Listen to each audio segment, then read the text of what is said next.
रात के अंधेरे में सरसब्ज गांव पर खौफनाक खामोशी तारी थी।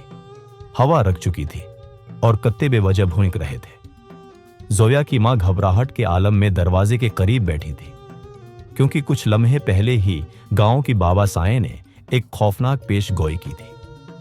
अगर जोया की शादी जल्द ना हुई तो ये पूरा गांव बर्बाद हो जाएगा। ये सुनते ही पूरे गांव में एक बेचैनी फैल गई। मगर मसला ये था कि जोया की शादी हो कैसे। जोया बचपन से ही एक खूबसूरत मगर प्रासरार लड़की थी। जब वो पैदा हुई तो पूरे गांव में अजीब व गरीब वाकयात पेश आए। आसमान पर सर्ख बादल छा गए। गांव के कई दरख्त एक ही रात में सूख गए। पानी के कनवे का रंग काला हो गया। ये देखकर गांव के बुजुर्गों ने ऐलान कर दिया, ये लड़की बदनसीब है, उसकी किस्मत में कुछ बुरा लिखा है। जब जोया बड़ी हुई तो जहां भी उसका रिश्ता जाता वहां कोई ना कोई मुसीबत आ जाती। कभी लड़के का घर जल जाता, कभी फसलें बर्बाद हो जाती। आखिरकार बाबा साए ने हल निकाला। जोया की बदकिस्मती को खत्म करने के लिए उसकी शादी एक कित्ते से कर दी जाए। जोया के लिए यह बात नाकाबिल यकीन थी, मगर गांव वालों ने यह फैसला हतमी कर दिया।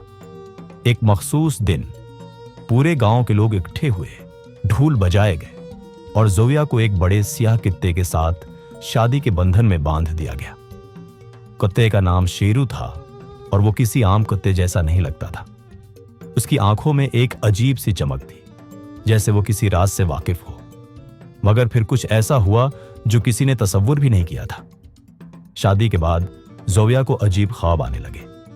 वो अक्सर देखती कि एक सायादार जंगल में वो खो चुकी है और अचानक उसके पीछे दो चमकती हुई आंखें जाहिर होती। जोया जहां जाती वहां खुशहाली आ जाती। खेत हरे भरे होने लगे, बीमार लोग ठीक होने लगे, गांव में बरकतें आने लगे। मगर जोया का दिल बेचैन था। एक रात जोया ने एक खौफनाक मंजर देखा। शेरू उसके कमरे में मौजूद था, मगर वो आम किता नहीं लग रहा था। अचानक उसकी आंखें खून की तरह सर्ख हो गईं और वो इंसानों जैसी आवाज में बोला, जोया, मैं सिर्फ एक किता नहीं हूं, मैं वो हूं जिससे सदियों पहले कैद कर दिया गया था। जोया का जिस्म कांपने लगा। उसकी शादी एक आम जानवर से नहीं बल्कि किसी प्रासरार मखलूक से हुई थी। जोया के दिल में खौफ था, मगर हैरानी भी थी। शेरू ने उसकी हमेशा हिफाजत की थी। एक दिन जब एक खतरनाक तूफान गांव की तरफ बढ़ा तो सब लोग डर गए। उसी रात शेरू गांव के बीच में खड़ा हो गया और एक जोरदार धाड़ मारी। अचानक तूफान रख गया, बादल गायब हो गए और हर चीज खामोश हो गई। गांव के लोग समझ गए कि जोया बदनसीब नहीं बल्कि एक मुहाफिज की बीवी थी। सबक, हम जिसे नहोस्त समझते हैं वही कभी कभी हमारी सबसे बड़ी ताकत बन जाती है।